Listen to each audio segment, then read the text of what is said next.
세상의 모든 정보. 안녕하세요. 아나운서 임지웅입니다. 지난 17일 배터리 발화로 추정되는 화재로 2명이 숨지는 안타까운 사고가 있었죠. 그런데 어제 새벽 동두천의 한 아파트에서도 충전 중이던 캠핑용 배터리에서 불이 나 주민 수십 명이 대피하는 일이 있었습니다. 이 충전 중인 배터리가 화재에 얼마나 취약한지, 또 배터리를 사용할 때 꼭 지켜야 하는 안전수칙은 어떤 게 있을지 잠시 뒤 이슈톡톡에서 전문가와 이야기 나눠보겠습니다. 이재명 정부가 공짜 야근의 원인으로 지목받는 포괄임 문제 폐지를 추진하기로 하면서 관련 논의가 이어지고 있는데요. 과거에도 여러 정부에서 이 포괄임 문제 폐지 논의됐지만 결국 입법으로 이어지지는 않았습니다. 만약 이번에 폐지된다면 임금 체계에 어떤 변화가 있을지 세모정 톡톡상담소 직장인을 위한 라디오 생존 백서 시간에 자세히 살펴보겠습니다. 궁금하신 분들 계속해서 많은 청취 부탁드립니다. 저희 방송은 KBS 1라디오 유튜브 채널 통해서도 실시간으로 시청 참여하실 수 있습니다. 여러분의 많은 관심 부탁드리면서 KBS 세상의 모든 정보 지금 시작합니다.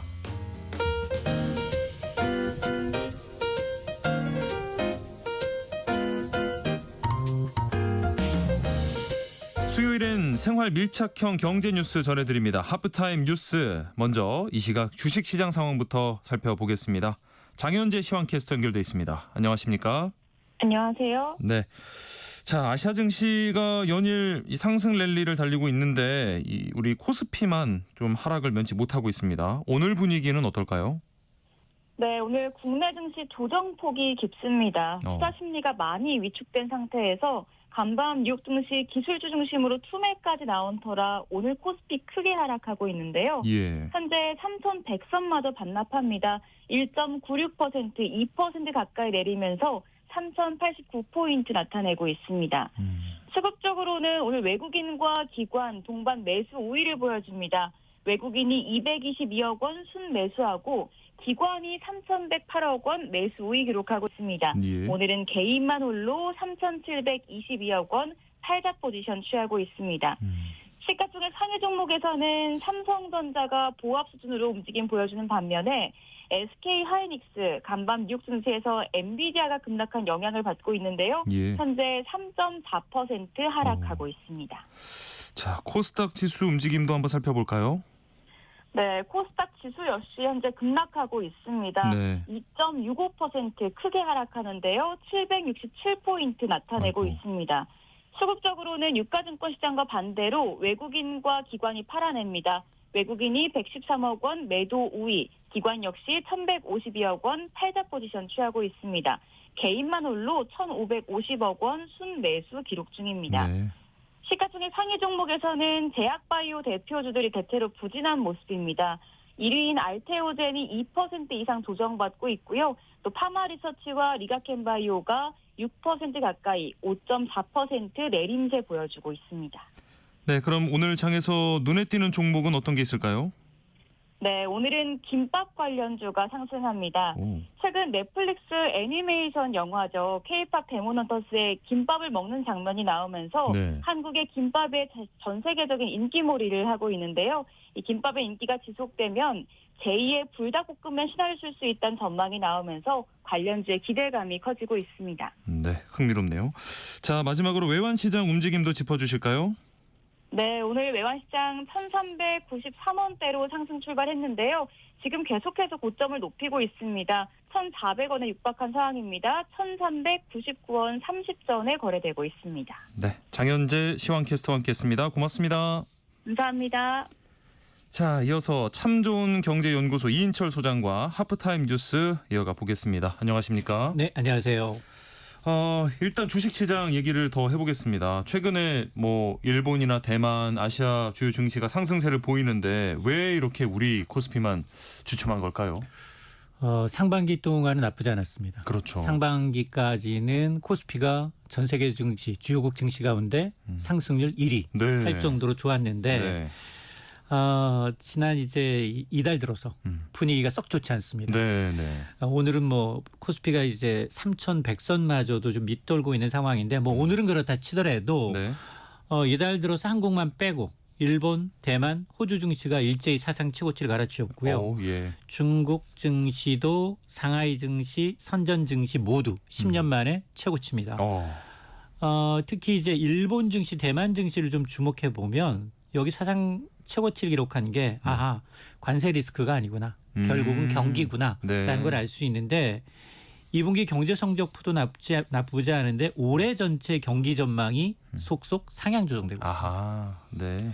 펀더멘털이 좋아지고 있다는 얘기거든요. 그러다 보니까 일본은 엔저로 수출 기업들 실적도 나쁘지 않고 또 외국인들 자금 꾸준히 좀 매수세로 유입되다 보니까 네. 글로벌 자금이 유입되고 대만 증시도 비슷합니다.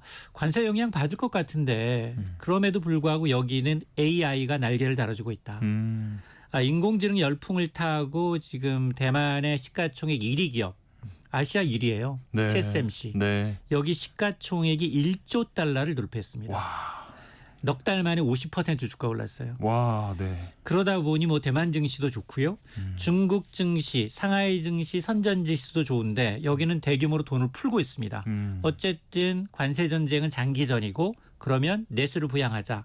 금리도 낮추고 있습니다. 네. 여기에다가 트럼프 행정부와 90일 관세 연장에 또 합의를 했죠. 이런 것들이 안도 랠리로 이어지고 있는데 그럼 코스피는 왜 이렇게 빠지고 있느냐. 공교롭게 타이밍이 너무 좋지 않았어요. 7월 말 네. 세법 개정안 발표를 기점으로 아하. 8월 한 달 동안은 오히려 코스피가 다시 이제 후진을 면치 못하고 있습니다. 네. 대주주 기준 상향 반대 여론에도 불구하고 아직 뚜렷한 대안을 제시하지 못하고 있습니다. 여기에다가 뭐 노란봉투법, 상법 개정안 이제 기업들이 좀 꺼려하는 이런 이제 정책의 불확실성과 규제 리스크가 더 커지고 있죠. 네. 또 대외적으로 지금 미국은 연일 지금 관세 폭탄을 떨어뜨리고 있어요. 예, 예. 철강, 알루미늄, 파생 상품까지도 거의 뭐 50% 관세 부과하겠다. 그렇죠. 반도체는 최고 300%까지 언급을 했어요. 네. 그러다 보니 지금 우리 주도주들이 대부분 반도체, 2차 전지, 철강이거든요. 네. 이게 다 부진합니다. 자, 그러면 이게 세계 경기가 좋아야지 무역 의존도가 높은 우리나라 증시가 기대해 볼 수 있는데 지금 세계 경기 이제 관세 불확실성이 여전히 좀 불분명한 데다가 네. 또 정책 불확실성까지 겹치니 외국인 입장에서 구태여 지금 이 순간 매수할 이유가 없다라는 겁니다. 우리 증시가 막 분위기 좋게 올라갈 때는 또 기분이 좋았는데 막상 우리만 뭔가 빠지고 아시아 주요 증시들 사상 최고치를 기록하고 있다니까 약간 배가 아픈 것 같기도 하고요. 최근에 집을 사거나 뭐 주식 투자를 하거나 이러기 위해서 대출 받는 분들이 늘어나면서 가계빚이 석 달 새 25조 원 넘게 뛰었다고요? 그렇습니다. 이게 2분기 통계입니다. 2분기 하면 4월, 5월, 6월 네. 석 달 동안인데요. 석 달 만에 무려 25조 원 가까이 이제 이 가계부채가 늘었습니다. 예. 1952조 원을 넘어서 또 사상 최대입니다. 아이고. 네. 증가폭이 지금 2021년 3분기 이후 거의 4년 만에 가장 큰 폭으로 늘었습니다. 네. 가계빚이 왜 이렇게 늘고 있느냐 이유는 크게 두 가지입니다. 집 사기 위해서 연끌했다. 주택담보대출이 석 달 새 15조 원 가까이 늘었고요. 또 하나는 주식시장이 좋았잖아요. 예. 주식시장 좋으니까 빚내서 투자하자. 이른바 신용대출도 동시에 늘었습니다. 아하. 한 8조 원 가까이 8조 원 넘게 기타 대출도 늘었고 네. 물론 뭐 하반기 대출 규제 전에 좀 막차 타자라는 이제 심리도 한몫을 한 것으로 보여요. 네. 물론 뭐 627 고강도 대출 규제 이후에 수도권 주택 가격의 오름세가 좀 진정되고 있고 네. 그럼에도 불구하고 이제 통상 주택이라는 게 계약하고 잔금 치를 때까지 한 2달 정도 지나야 돼요. 아, 그렇죠. 대출은 잔금 일자에 발생하거든요. 네, 네. 그러니까 이 얘기는 뭐냐? 한 앞으로 한두 달 정도는 가계부채가 더 정점을 찍겠구나라는 네. 얘기이고 다만 이제 하반기 은행권이 지금 대출 총량 자체를 줄이고 있기 때문에 연말로 갈수록 가계대출 증가세는 둔화될 가능성이 높습니다.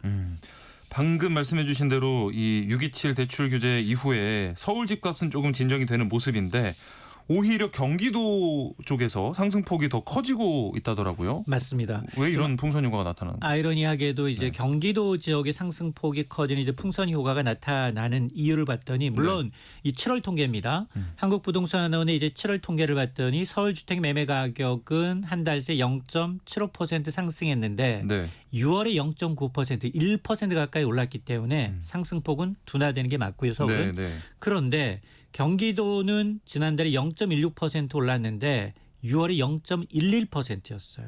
상승폭을 키우고 있다는 겁니다. 네. 왜냐? 서울에서는 6억 원 이상 고가주택 주택담보대출 한도로 묶이다 보니 자금 여력이 부족한 실수요자들이 그러면 어디로 가고 있느냐? 경기도. 그렇습니다. 아하. 경기 인천 쪽으로 비교적 이제 가격이 낮은 외곽 지역으로 이동하고 있기 때문인데 네. 뭐 재건축 추진 단지라든가 일부 지역을 제외하게 되면 사실 서울은 규제가 너무 강하고 거래량도 이제 줄고 있기 때문에 매수 심리가 위축되는 게 맞습니다. 네. 근데 경기 지역을 보게 되면 큰 그림으로 보게 되면 대부분 여기는 뭐 3기 신도시와 같은 교통이라든가 개발 호재가 있고요. 또 합리적인 가격 덕분에 뭐 매매뿐 아니라 전세 수요, 실거주 수요가 꾸준하게 좀 유입되고 있다라는 얘기인데요. 이 얘기는 무슨 얘기냐? 서울을 조이면 경기 수도권으로 이제 튀는 이른바 이제 전형적인 풍선 효과, 규제 역효과가 일부 나타나고 있다라는 겁니다. 네. 그리고 우리 임대차 시장을 좀 보면 이 전세 월세화가 급격하게 진행이 되고 있는데 왜 이렇게 월세 비중이 빠르게 늘고 있는 걸까요? 맞습니다. 지금 올해 들어서 임대차 시장이 전세 월세화 현상이 빠르게 확산되고 있는데요. 네. 올해 1월부터 7월까지 월세 계약 건수가 확정일자 기준 네. 사상 처음으로 100만 건을 돌파했습니다. 와. 월세. 그러다 보니 네. 임대차 계약 가운데 월세 비중은 61.9%. 오, 네. 사상 최고. 60%. 10건 가운데 6건은 이제 월세라는 얘기이고요. 네. 반면에 전세는 30%대 떨어졌어요. 그러니까요.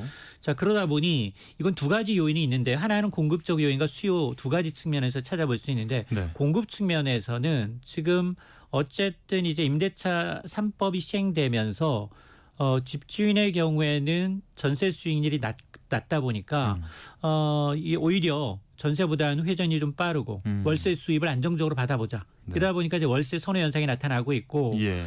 특히 이제 수요 측면에서는 전세 사기 공포감 또 1인 그렇죠. 2인 가구 네. 청년층 가구가 늘고 있죠. 전세 대출 또 규제까지 들여다 보니까 목돈 부담 없는 차라리 월세 네. 살자라고 이제 택하는 경향이 뚜렷해졌는데요. 예.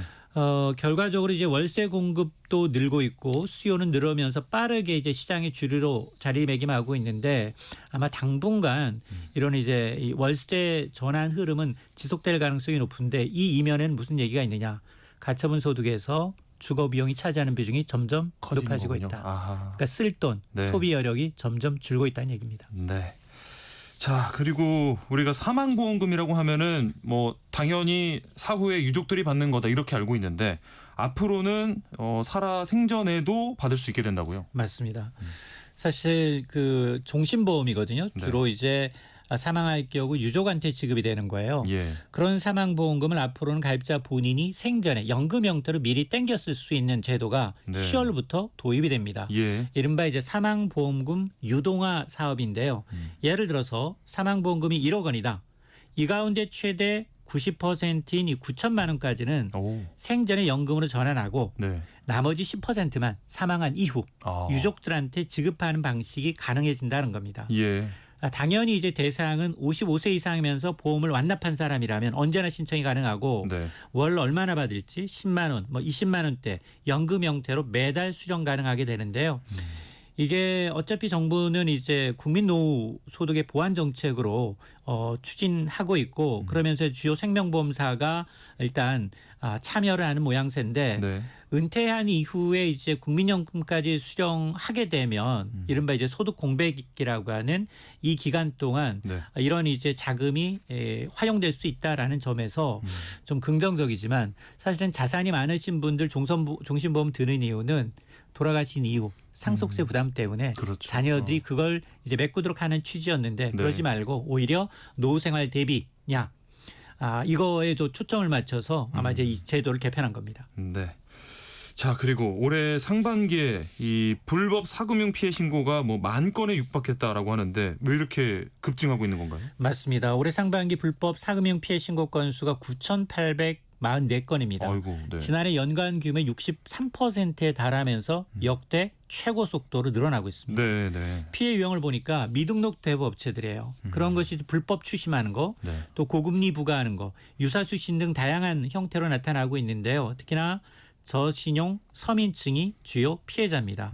근본적인 원인을 보게 되면 제도권의 이제 금융 문턱이 너무 높아졌다라는 겁니다. 네. 최근 들어서 이제 이금융권, 저축은행이나 캐피탈과 같은 이렇게 부실 위험이 커지다 보니까 신규 대출 심사를 상당히 까다롭게 합니다. 아하. 정말 갚을 수 있는 능력을 따져본다는 얘기거든요. 예, 예. 자, 그러다 보니까 갑자기 좀 급한 돈을 쓰게 되면 이런 분들은 이제 사금융으로 빠진다는 거거든요. 네. 이른바 조건 없이 바로 대출 가능합니다.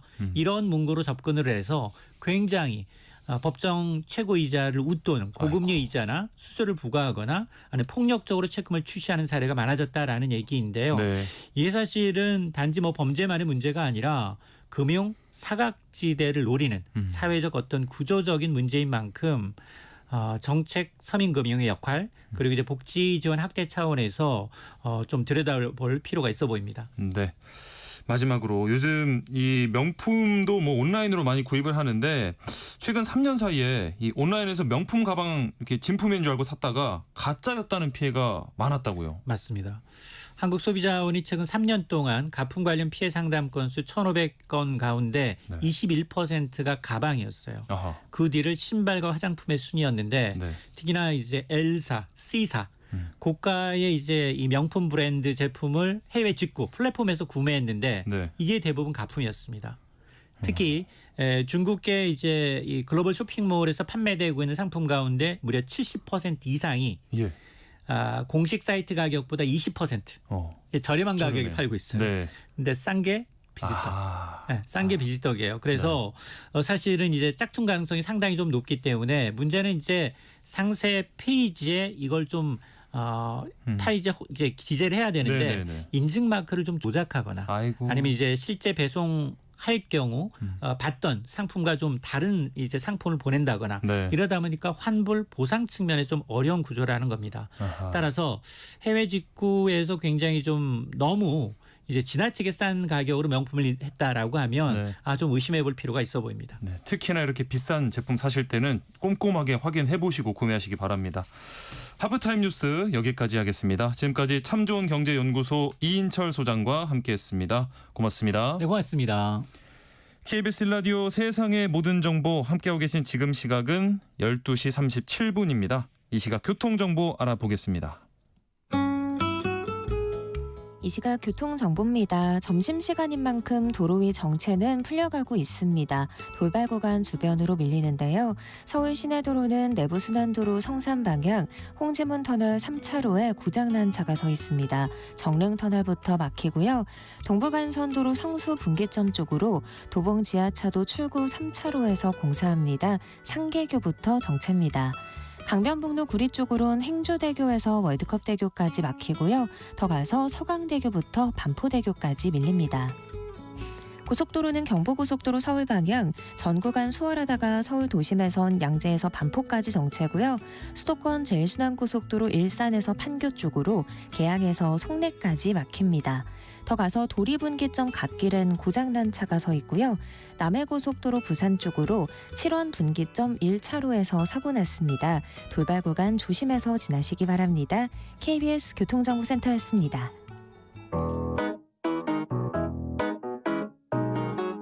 세상의 모든 정보는 청취자분들의 관심과 참여를 기다립니다. 방송 들으시면서 궁금한 점이 있거나 의견 공유하고 싶은 분들 계시면 문자 보내주세요. 추첨을 통해 모바일 쿠폰 보내드리겠습니다. 참여하실 번호는 샵 9730이고요. 짧은 문자 50원, 긴 문자 100원의 이용료가 부과됩니다. 콩 게시판을 통해서는 무료로 참여하실 수 있고요. KBS 1라디오 유튜브 채널을 통해서도 실시간으로 시청 참여하실 수 있습니다.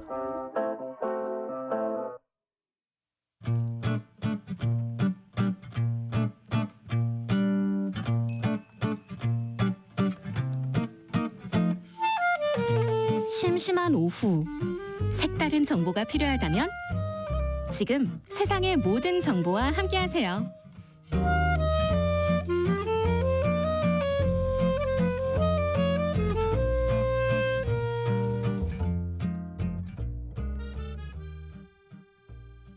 최근 전동 스쿠터나 전동 킥보드 같은 리튬이온 배터리 화재가 잇따르고 있는데요.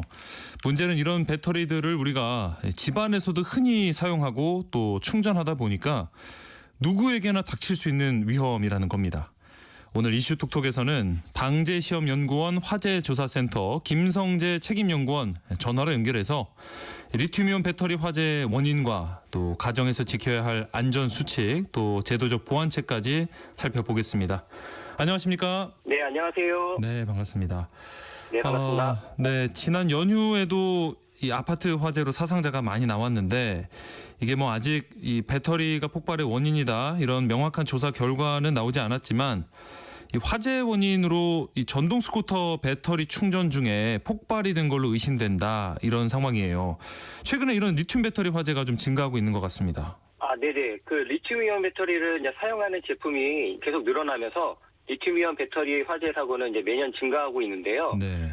소방청에 따르면 리튬이온 배터리 화재는 2020년 98건에서 지난해는 117건으로 4년 만에 한 20%가 좀 늘었습니다. 어이구, 네. 그리고 그 중에 약 70%에 해당하는 485건이 전동 킥보드에서 그리고 111건이 전기자전거 그리고 전기 오토바이 화재도 31건에 달했습니다. 예. 이게 리튬이온 배터리 화재가 이렇게 최근에 많이 증가한 어떤 특별한 이유가 있을까요? 보급화가 되면 될수록 사용자가 많아지잖아요. 네. 사용자가 많아지게 되면은 이게 사용하는 경관연 수도 늘어나게 되고 그러다 보면 안전장치나 그런 것들이 그 부동작이 되는 경우가 생길 수가 있고 또 사용자의 어떤 외부에서 떨어뜨린다거나 이런 충격들이 가해질 경우에는 예. 아무래도 그 부분이 이제 그 데미지가 쌓이게 되면서 나중에는 이렇게 위험할 수가 있게 되는 거죠. 네. 특히 여름에 워낙 날씨가 덥고 특히 올해 더 더웠는데 이런 날씨도 혹시 영향이 있을까요? 네네. 배터리는 열적 위험에도 좀 이렇게 노출되면은 네. 위험이 될 수가 있는데요. 예. 아무래도 이게 화학 에너지를 전기 에너지로 바꾸는 그런 배터리이다 보니까는 그 안에 있는 양극이나 음극 소재나 그런 것들이 네. 여러 가지 경우에는 이제 발열 반응이 생길 수가 있습니다. 네. 그런 발열 반응으로 인해서 나중에 그 내부에 열이 축열이 되면서 나중에는 화재가 발생할 수가 있거든요. 그래서 그런 부분들이 이제 위험에 노출될 수가 있습니다. 그 이른바 열폭주라고 하잖아요. 연쇄 폭발 현상. 이런 네네. 현상은 구체적으로 어떤 과정에서 일어나는 건지 그리고 이게 한번 시작되면 멈추기가 왜 이렇게 어려운 건지도 좀 설명을 부탁드릴게요. 네네. 열폭주 현상이라고 하는 거는 여러 가지 원인에 의해서 생길 수가 있는데요. 먼저 리튬이온 배터리 화재는 과충전, 과방전, 그리고 단락 등에 의한 정기적인 원인, 그리고 배터리 손상, 압착, 뒤틀림 등 물리적 또 기계적인 원인에 의해서 그리고 아까 말씀드렸던 열충격, 복부 가열, 자연 발화 등 열적인 원인으로 인해서 열폭주가 그때 이제 발생을 하게 됩니다. 네. 근데 그 열폭주라고 하는 거는 그 앞서 그 원인에 의해서 이제 열폭주가 발생하게 되는데요. 보통 그 음극에서는 약 70에서 90도, 양극에서는 130에서 150도에서 발열 반응이 시작되는데요. 네. 이때 적절하게 냉각되지 않으면 온도가 지속적으로 배터리 내부에서 쌓이게 되면서 이제 열 에너지 발생 속도가 증가해서 이제 그게 폭주하게 되는 거거든요. 예. 그거를 이제 열폭주 현상이라고 이야기를 하고 있습니다. 그 이런 배터리 제품에 그 내부에 혹시 뭐 안전장치 같은 거는 따로 없을까요? 리튬이온 배터리는 기본적으로 PCM, BMS라고 하는 보회로가 설치가 되어 있거든요. 예. 그리고 충전기에도 안전장치가 이제 설치되어 있습니다.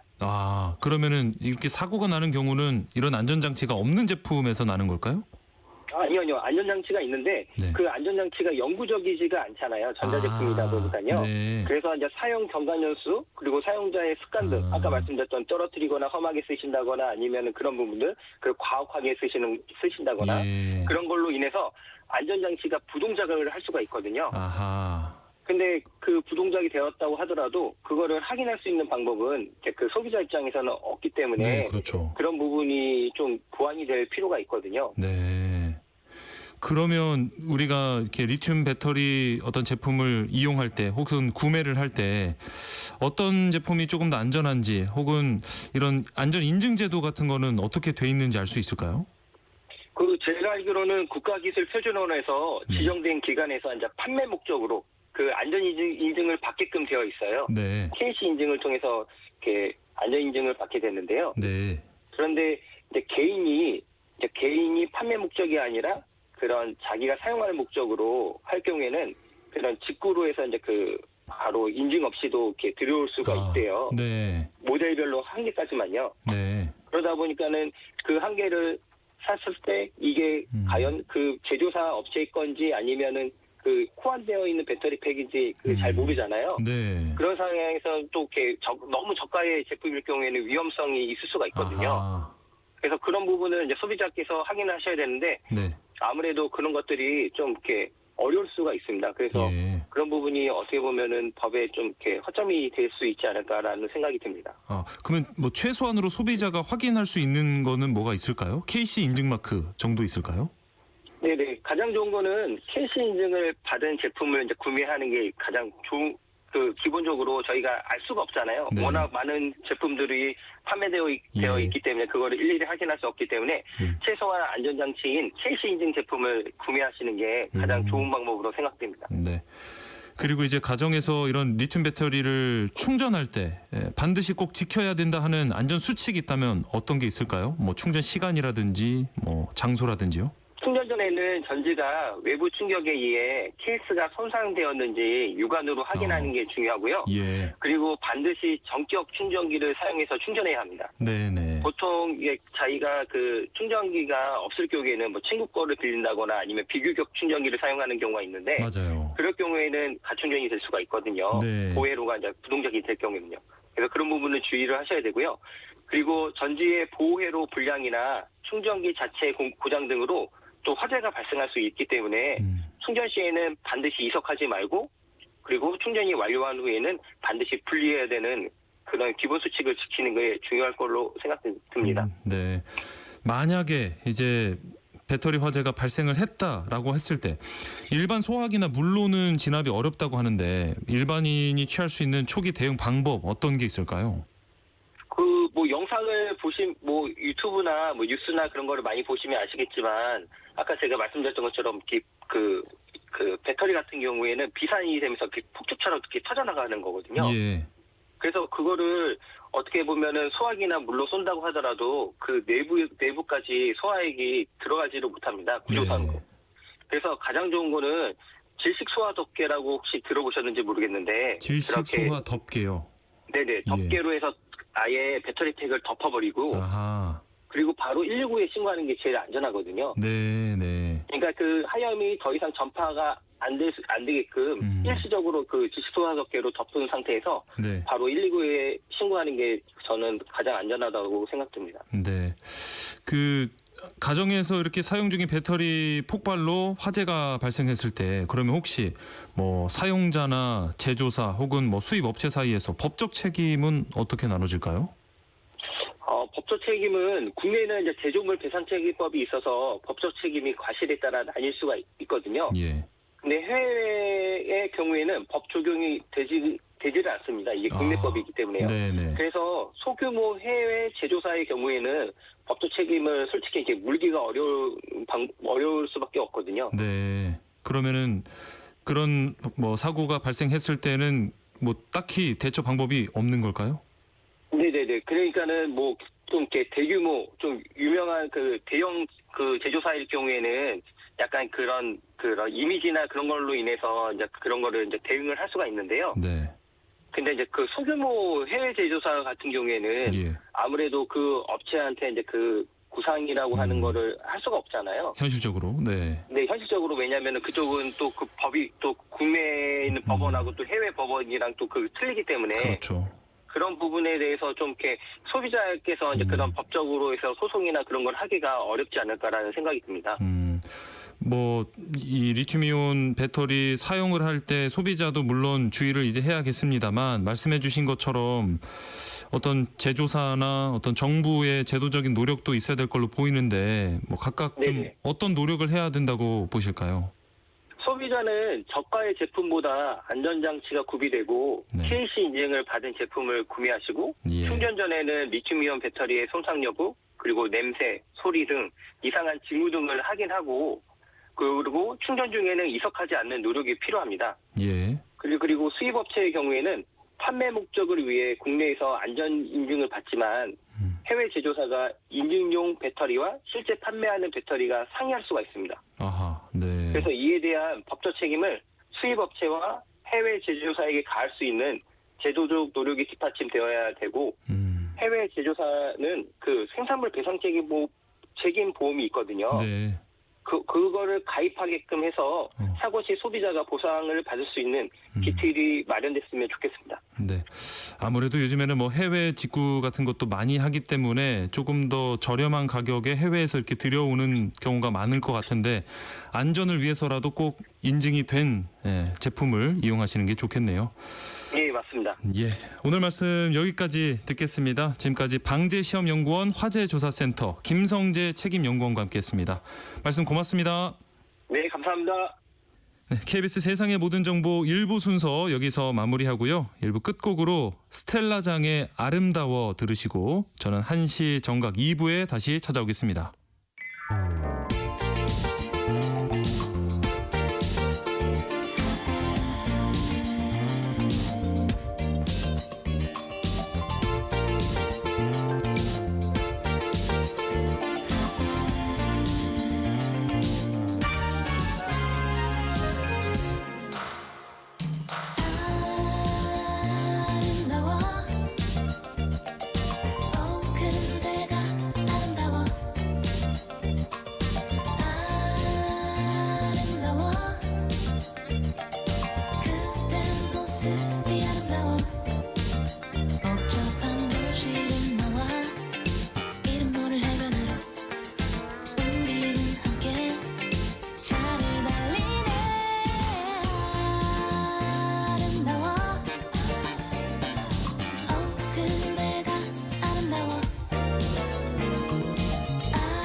8월 20일 오후 2시 공습 대비 민방위 훈련을 실시합니다.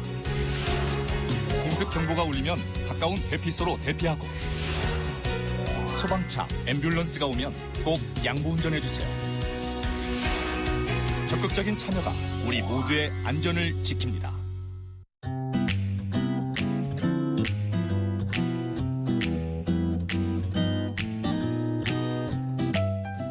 안녕하세요. 바른말, 고운말입니다. 국립국어원 표준국어 대사전에 올라와 있는 표제어와 뜻풀이가 일부 수정됐습니다.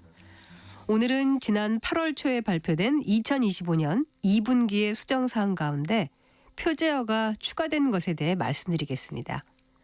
추가된 표제어로 재벌과 한문학이 있습니다. 경제용어로 사용하는 재벌은 이미 사전에 올라가 있는 것이고 이번에 추가된 것은 한자 다시 제자에 고유어 벌이 합해진 것입니다. 이것은 초벌 다음에 두 번째로 하는 일 또는 두 번 하는 일을 뜻하는데 고유어 표현인 두벌과 같은 것입니다. 예를 들어 이 접시는 초벌과 재벌을 거쳐 만든 그릇이다. 같이 말할 수 있지요. 참고로 경제용어로 쓰이는 재벌은 재벌이라고 짧게 발음하는 반면에 이번에 표제어로 추가된 것은 재벌이라고 길게 발음합니다. 또 한문학이란 어휘도 이미 사전에 올라가 있는 경우긴 한데요. 이때는 한문을 연구하는 학문을 뜻하는 것이고 한학이라고 합니다. 그런데 이번에 새로 올라간 것은 같은 한자인 한나라 한자를 쓰기는 하지만 한문으로 된 문학을 뜻하는 것입니다. 참고로 한문학은 첫 음절을 길게 발음해서 한문학이라고 합니다. 지금까지 바른말 고운말 아나운서 국혜정이었습니다.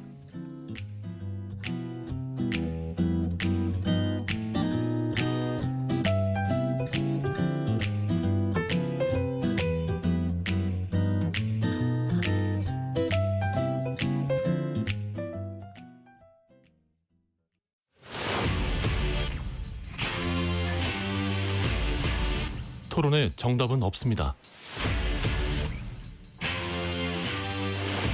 토론이 세상을 바꿀 수도 없습니다. 하지만 질문은 새로운 세상을 만들 수 있습니다. 질문으로 올바른 세상을 만드는 첫걸음. 평일 저녁 7시 20분 KBS 열린 토론.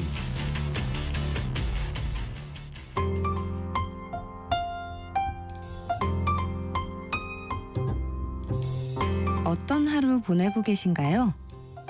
눈코 뜰 새 없이 바쁘게 지나가는 한 주. 따뜻한 시선으로 하루를 마무리합니다. 당신을 위한 지식 쉼터. 오늘 밤 일라디오. 월요일부터 금요일. 매일 밤 10시 5분에 시작합니다.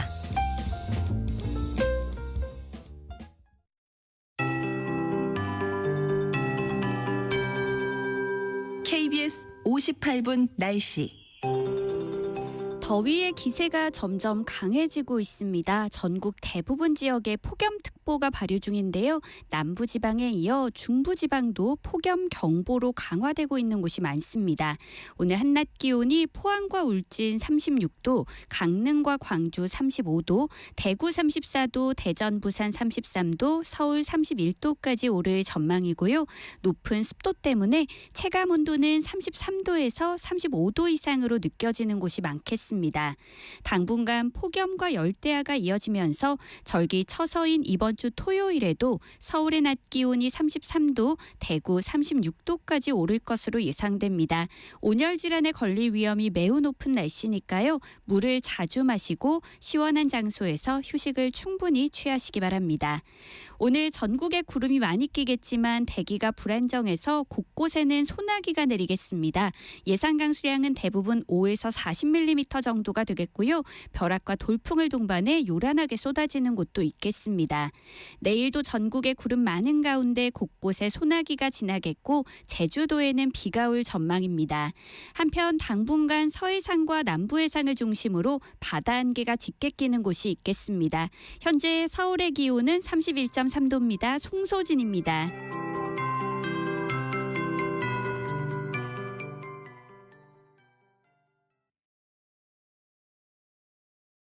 정성을 다하는 국민의 방송 KBS가 한시를 알려드립니다. AM 711kHz, FM 97.3MHz, KBS 1라디오입니다. HLKA.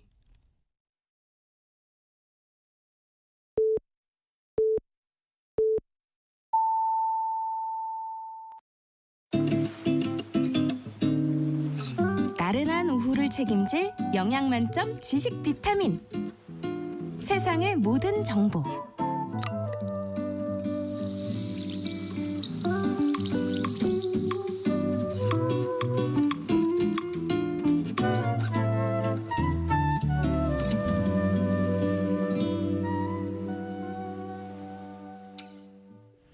세상의 모든 정보 2부 시작합니다. 2부에서는 정치, 국제 이슈를 전해드리는 오늘의 뉴스와 또 청취자 여러분들의 작은 궁금증도 신속 정확하게 해결해드리는 세모정 톡톡 상담소 수요일 코너로 직장인을 위한 라디오 생존 백서 시간 기다리고 있습니다. 오늘은 정부가 하반기 추진을 예고하고 있는 고용 노동 정책 가운데 하나죠. 포괄임금제 폐지에 대해서 살펴보고요. 폐지된다면 어떻게 달라질지 얘기 나눠보려고 합니다. 오늘 주제와 관련해서 궁금한 점 있으시면 저희가 상담도 해드리고요. 추첨을 통해서 총 5분께 모바일 햄버거 쿠폰도 보내드리니까요. 많은 참여 미리 부탁드립니다. 문자 보내실 곳은 샵 9730번, 샵 9730입니다. 짧은 문자는 50원, 긴 문자는 100원의 정보 이용료가 있고요. 콩 게시판에서 무료로 참여하실 수 있습니다. 그럼 먼저 라디오 정보센터 뉴스 전해드립니다.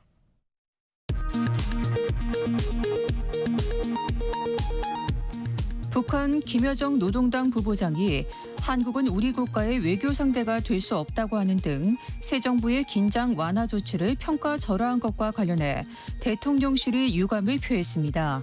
대통령실은 이 조치들이 남과 북 모두의 안정과 번영을 위한 것이라고 밝혔습니다. 더불어민주당과 정부는 당정 협의를 열고 사회 전 분야의 AI 대전환을 추진하겠다고 밝혔습니다. 국민의힘은 차기 지도부 선출을 위한 전당대회 본경선 투표를 오늘부터 시작했습니다.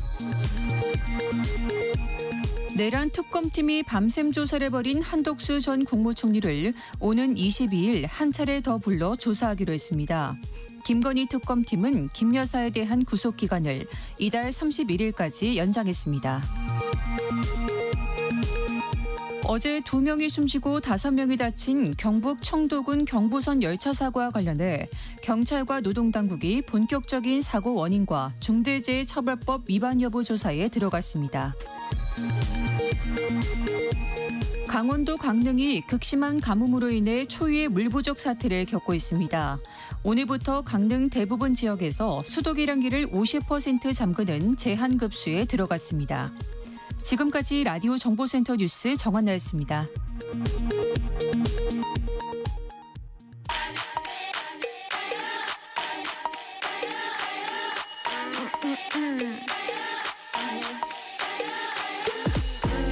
혹시 뉴스 빠뜨리셨나요? 한낮에 전해진 소식들 꼼꼼히 정리해드리겠습니다. 오늘의 뉴스 조현정 시사평론가와 함께합니다. 안녕하세요. 네, 안녕하세요.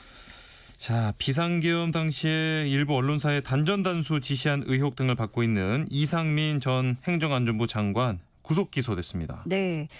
어제 이상민 전 장관하고 한덕수 전 총리 이렇게 국무회의 주요 인물들을 조사했는데요. 네. 먼저 특검은 이상민 전 장관을 내란 중요 임무 종사죄, 직권남용 권리행사 방해, 위증죄로 공소를 제기했습니다. 예. 그러니까 행정안전부 장관이라는 건 정부조직법상 경찰청, 소방청을 산하기관으로 두고 있잖아요. 네.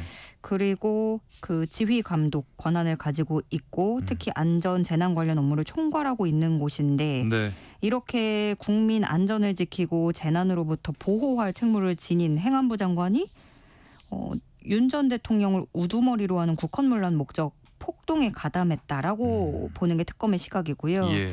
그리고 계엄 선포 사실을 듣고 나서 적극적으로 본인이 반대 의사를 개진한 건지 여부도 평가를 해서 기소한 거라고 설명했습니다. 네. 자, 그리고 한덕수 전 국무총리에 대해서는 어제 이제 16시간 동안 고강도 피의자 조사가 이루어졌고 특검팀이 한 차례 더 소환한다고 하죠. 네. 한 전 총리에 대해서는 비상계엄 전후 국무회의 상황, 사후 계엄 선포문 작성 경위 등을 조사했는데요. 네. 그러니까 22일 내일 모레죠. 네. 추가 소환해서 조사하겠다는 방침이고 조사 마치는 대로 구속영장 청구 여부를 결정할 계획입니다. 네. 그러니까 먼저 그 한덕수 전 총리 탄핵소추도 올랐었잖아요. 예. 그 당시에 헌법재판소는 탄핵소추 기각했을 때 기각하면서 한 전 총리는 비상계엄 선포에 적극적으로 가담하지 않았다라고 헌재는 판단을 했었어요. 네, 네. 그런데 특검팀은 그때와 지금은 다르다. 많이 달라졌다라는 예. 거예요. 왜냐하면 헌재가 이렇게 판단한 이후에 특검이 출범을 했고 네. 그 사이에 어떤 증거들, 관련 자료들 많이 추가가 됐다는 그렇죠. 거예요. 네. 그래서 특검이 보는 중요한 대목은 국무총리가 이때 국무회의 소집 관련 건의를 왜 했는가 요걸 보는 건데 예. 한덕수 전 총리의 주장은 그겁니다. 내가 만류를 했지만 대통령 의지가 하도 확고하길래 다른 국무위원들 말도 좀 들어보라는 취지로 나는 국무회의를 건의를 한 거다라고 주장을 하고 있는 거고요. 그런가 하면 또 한덕수 전 총리는 그 당시 유인촌 전 장관하고 3분가량 통화했다는 사실이 새롭게 드러났습니다. 네. 근데 요때 그 이후에 통화했다는 직후에 그 한국예술종합학교 한예종이 폐쇄됐었거든요. 네. 근데 한예종은 문체부의 산하기관이고 유인촌 전 장관은 문체부 전 장관이었죠. 네, 네. 두 사람이 통화를 하고 청사 폐쇄를 모의했을 가능성까지 들여다보고 있는 겁니다. 네. 자, 그리고 김건희 특검팀은 이 건진법사 전성배 씨에 대해서 구속영장을 청구를 했고요. 김건희 여사 구속 기간은 오는 31일까지로 연장을 했습니다. 네. 31일 원래는 내일까지였어요. 내일 영장 시한이 끝나는 거였는데 네. 특검이 더 조사가 필요하다고 여겼고 왜냐하면은 그 오늘 조사도 그렇고 김건희 여사가 건강상의 이유를 들면서 그리고 그렇게 하루 걸러서 텀을 짧게 두는 조사는 나는 못한다 이렇게 하고 있고 또 진술 거부권 쓰고 있다 보니까 그렇죠. 특검팀은 이거를 시한을 더 연장해야 된다라고 해서 청구를 했고 예. 법원이 발부를 한 거죠. 그래서 31일까지로 연장 결정됐습니다. 네.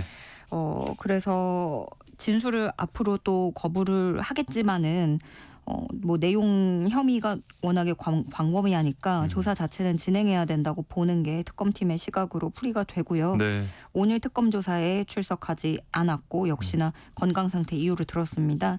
근데 김건희 여사는 직접 자필로 불출석 사유서를 써서 서울 남부구치소에 제출을 했고 내일 다시 소환을 특검이 통보하기로 했습니다. 네. 그리고 건진법사 전성배 씨에 대해서는 통일교 현안 청탁 의혹하고 관련해서 구속영장 청구를 했고 예. 이 지난 검찰 수사 때하고 마찬가지로 전성배 씨는 계속 혐의를 대체로 부인한 것으로 파악이 됐는데 특검은 전성배의 진술이 일관되지 못한 측면이 있고 사실관계가 다른 부분이 있어서 증거인멸 우려가 크다고 봤습니다. 네. 그리고 또 그 비밀의 방도 뭐 있었고 네네. 수사 이후에 주거지를 여러 차례 옮겼기 때문에 도주 우려가 있다고 특검은 설명했습니다. 네. 자, 그리고 이 건진법사 은신처에서 발견됐다는 관봉권 띠지 이 유실 의혹에 대해서 대검찰청이 감찰에 착수를 했어요. 네, 관봉권이라는 거 한국은행에서 보내는 돈다발이죠. 네. 그래서 지폐를 검수한 날짜, 담당자, 뭐 기기번호, 포장일자 등이 띠지에 다 정보가 들어 있는 건데 네. 전성배의 이 청탁 의혹을 수사하는 검찰이고 그 사실 검찰 조직은 되게 전문가들이고 네, 네. 그런데 이렇게 핵심 물증을 잃어버리는 실수를 했다. 잃어버렸다? 아니면 뭐 직원이 버렸다? 그렇게 얘기를 하면서 경위 파악도 하지 않았다. 그러니까요. 라는 게 굉장히 좀 이해가 안 되는 부분이죠. 이렇게 전문적인 조직이 이런 일을 했다는 게 예. 그러다 보니까 이런 어떤 검찰에 대한 여론이라든가 검찰 조직의 능력 이런 게 사실은 부메랑이 돼서 오는 건데 이런 치명적인 실수를 굳이 왜 하게 됐을까 그런 흐름에 대해서 의문이 생길 수밖에 없는데요. 네. 일단 그 폐기 사실 뒤늦게 접한 법무부는 매우 엄중한 사안이라면서 진상 파악과 책임 소재 규명을 위한 모든 조처를 하라고 지시했고요. 네. 대검찰청이 곧바로 조사팀 꾸려서 감찰에 착수했습니다. 이렇게 이 검찰 조직에 대한 의문이 커지다 보니까 더불어민주당은 뭐 검찰 개혁의 당위성을 스스로 입증하고 있다 이러면서 개혁 의지를 내비치고 있는데 대통령실은 조금 다른 기류가 감지가 되네요. 네, 이게 원래 정청래 민주당 대표는 워낙에 뭐 선명성이 네, 뚜렷하기도 하고 그래서 추석 전에 검찰개혁 완수를 하겠다 이런 목표를 내걸었습니다. 예. 일단 애초에 민주당이 여당이고 또 그렇게 여당으로 만들어준 그런 어떤 염원은 이 개혁, 검찰의 개혁이 시급하다라고 했던 그런 마음들이 표로 모아져서 그렇게 됐다라고 보는 거기 때문에 네. 정청래 대표는 계속 이렇게 가고 있는 거고 특히 이 관봉권 띠지 유실 사건이 벌어지니까 정청래 대표도 더 할 말이 생기는 거죠. 네, 이거는 네. 검찰에 대한 해체를 검찰이 스스로 하고 있는 예. 상황이다. 검찰개혁의 당위성을 검찰이 스스로 알아서 입증하고 있다. 이렇게 비판을 한 건데 네. 이게 지금 당정이 조금 온도차가 있는 것 같아요. 네. 먼저 이재명 대통령이 민감한 쟁점의 경우에는 충분한 공론화 과정을 반드시 거쳐야 된다. 이런 말을 했는데 요거는 검찰개혁의 좀 속도를 조절해보라는 주문으로 풀이가 됐었거든요. 예. 그런데 아니나 다를까 어제 그러니까 하루 뒤에 김민석 국무총리가 검찰개혁에 대해서 운을 뗍니다. 국민이 볼 때 졸속이란 생각이 들지 않도록 꼼꼼히 가는 게 좋다. 정부 네. 여당 간에 또 검찰개혁을 주장한 각 정당 간에 조율할 시간을 충분히 갖는 게 좋겠다. 그리고 민주당 내에서도 민주당과 조국혁신당 간에도 다른 의견이 상당하다. 네. 이렇게까지 얘기를 했습니다. 예. 하루 차이를 두고 대통령하고 국무총리 어떻게 보면 되게 같은 결의 발언을 내놓은 거죠. 연달아서. 그러네요. 네. 네.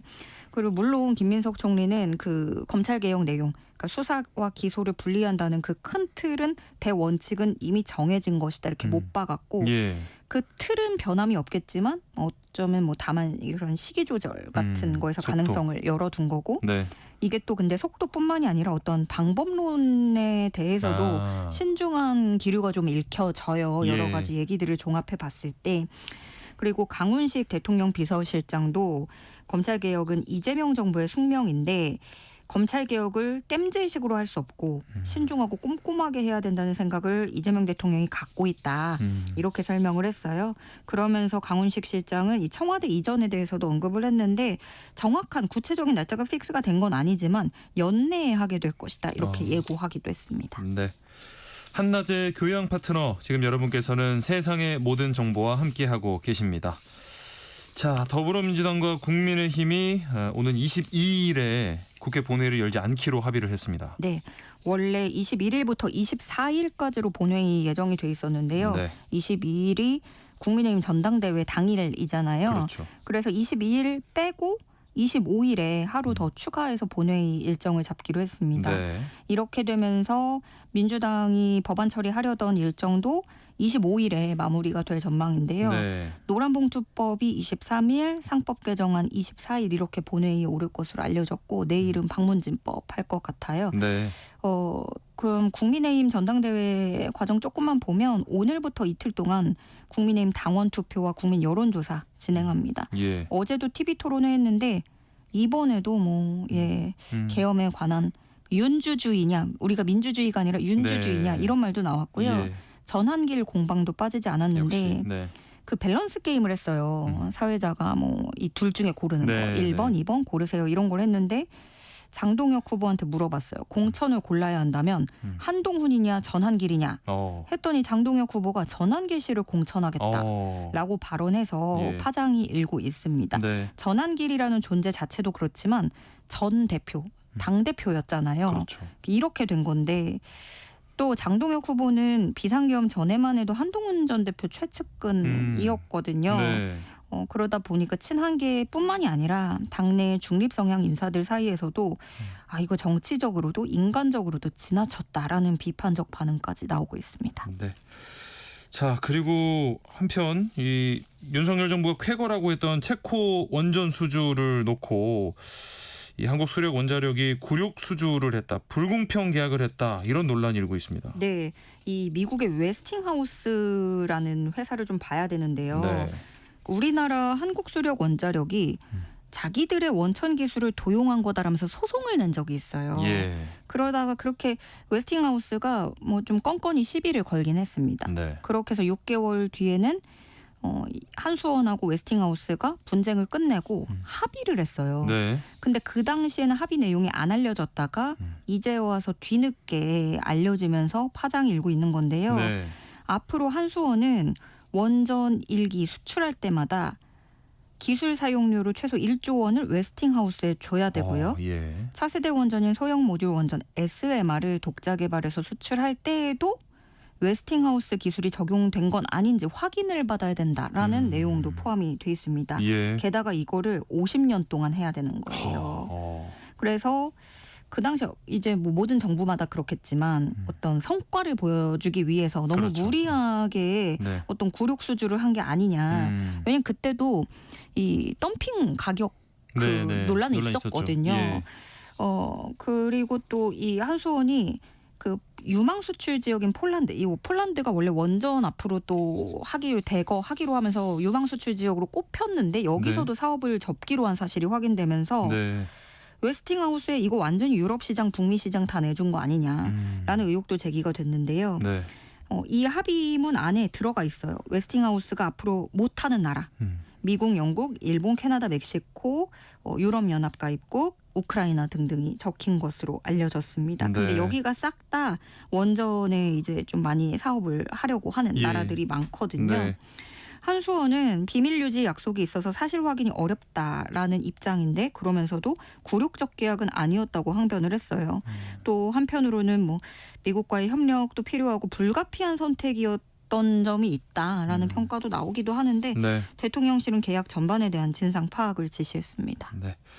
자, 그리고 어제 저희가 하프타임 뉴스에서 속보로 전해드렸는데 이 경북 청도에서 발생한 열차 사고 7명의 사상자가 발생을 했어요. 근데 이게 인재 가능성이 있다는 얘기가 나옵니다. 예, 동대구역 출발해서 경남 진주로 향하던 무궁화호 열차였죠. 네. 선로 근처에서 작업하려고 이동 중이던 근로자 7명을 쳤는데 이 사고 당한 노동자 7명 중에 1명이 코레일 소속이고 나머지 6명 구조물 안전점검을 전문으로 하는 하청업체, 파견업체 직원으로 파악이 됐습니다. 네. 특히나 사망자 2명 모두 하청 직원이었고요. 예. 그 2명 보면은 1명이 올해 입사한 30대 신입 직원, 그리고 또 다른 직원, 사망 직원은 외동 아들로 알려져서 참 안타까움을 주고 있는데요. 네. 이 코레일 등에 따르면 작업자들이 남성현 역장 승인을 받고 네. 선로에 진입을 했습니다. 그래서 작업을 하다가 열차에 치였다고 조사가 됐는데 네. 여기서 모두가 의문을 갖는 건 그거예요. 작업하러 작업자들이 있는데 이 정보가 왜 기관사에게 전달되지 못한 걸까? 이 대목이 제일 의문점인데요. 네. 그 작업 장소까지 이분들이 걸어서 이동을 해요. 네. 근데 열차가 접근하면 경보음이 울리는 게 있어요. 그 장치가 열차 접근 경보 장치라고 해서 예. 지급이 됐는데 이게 소용이 없었던 겁니다. 이 사고가 난 구간이 곡선 구간이 끝나는 곳인데 네.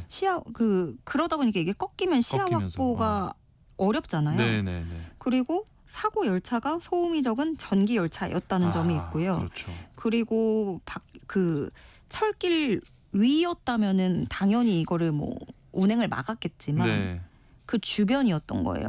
위험 지역 밖에서 하는 작업이다 보니까 네. 열차는 열차대로 정상적으로 가고 그런데 문제는 작업자들이 다닐 수 있는 안전한 길을 또 따로 만들었어야 됐는데 네. 그런 부분들이 풀에 더 뒤덮여 있는 아하. 그런 상황이었고 네. 일단 김영훈 노동부 장관, 김윤덕 국토부 장관, 정청래 민주당 대표까지 빈소를 찾았어요. 예. 특히 김영환 장관은 열차가 운행하는 도중에 선로에서 노동자가 작업하는 이런 기존의 시스템에 대해서 면밀하게 들여다보겠다고 약속을 했고요. 네. 국토부도 사고 현장에 철도안전정책관 중심으로 대응팀 보내서 철도안전법령을 위반한 사항이 있는지 조사하기로 했습니다. 이런 정말 후진적인 사고는 다시는 일어나서는 또 안 되겠습니다. 오늘의 뉴스 여기까지 하겠습니다. 지금까지 조현정 시사평론가와 함께했습니다. 고맙습니다. 네, 고맙습니다.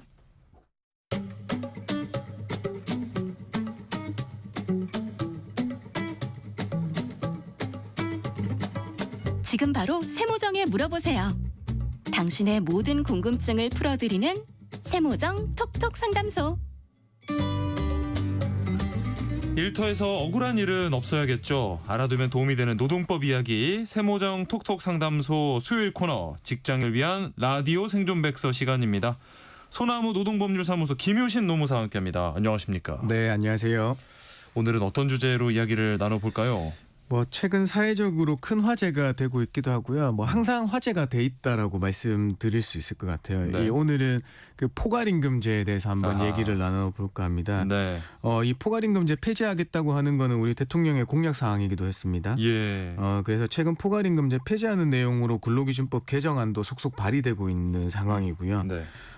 근데 현재까지 많은 분들이 연봉제라는 이 미명하에서 모든 수당이 급여에 포함돼 있다고 이제 인식하고 있는데 네. 이런 폐지 움직임이 일어나고 있어서 나 그러면은 야근 수당이나 휴일 수당 그럼 더 받을 수 있는 건가 어떻게 되는 건지 이런 궁금증이 생길 것 같아서 이것 좀 해소해 드려 보겠습니다. 네. 포괄임금제라는 말 자체는 뉴스나 주변에서 많이 듣기는 했어도 정확히 어떤 제도인지 잘 이렇게 모르시는 분들 많을 것 같아요. 네. 뭔가요? 사실 이제 단어로서 다들 감을 잡으셨을 것 같아요. 포괄. 네. 근데 이게 이제 두 가지 제도로 혼용되어 쓰여고 있습니다. 예. 진정한 이제 포괄임금제는 우리 기본임금 미리 산정하지 않고 제도상 합한 금액을 월급액이나 일당액으로 정한 것. 그러니까 아까 말씀드린 진정한 포괄임금제는 월급에 모든 것 다 포함되어 있다라는 거고요. 예. 근데 우리가 어떤 서비스 업종이나 병의용 같은 경우에는 네. 이 연장 야간 휴일 근로가 고정화돼 있는 데가 있습니다. 네. 무조건 해야 되는 이제 그런 곳이 있는데요. 그때 매월 일정액을 그러니까 연장 야간 휴일 근로 수당으로 지급하는 제도. 요거는 이제 고정 OT 제도라고 이제 많이들 부르는데요. 요게 엄연히 다른 제도로 이해하시면 맞지만은 사실 포괄임금제가 법적 정의로 딱 되는 게 아니어서 그냥 실무상으로 포괄임금제 하면 이 두 가지가 혼용되어서 쓰이지고 있습니다. 그렇군요. 네. 자, 세모정 톡톡 상담소 오늘 직장인을 위한 라디오 생존백서 시간에 포괄임금제에 대해서 살펴보도록 하겠습니다.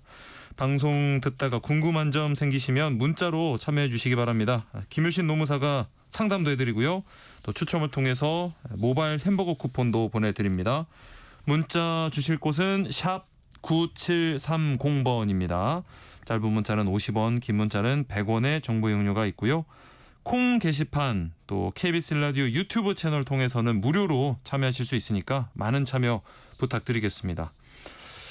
방금 말씀하신 대로라면 포괄임금제는 법에서 규정한 제도는 아니라고요? 맞습니다. 우리 근로기준법상의 임금 계산의 원칙은 시간급 곱하기 근로시간 아니면 월급은 기본급 약간 이런 형태인데요. 이 포괄임금제는 이 판례의 법리에 의해서 예외적으로 인정되는 임금 산정 방식입니다. 예. 그러니까 이게 허용되는 경우는 근로 형태나 업무 성질에 따라서 근로 시간을 명확하게 산정하기 어려운 경우에 인정될 수 있고요.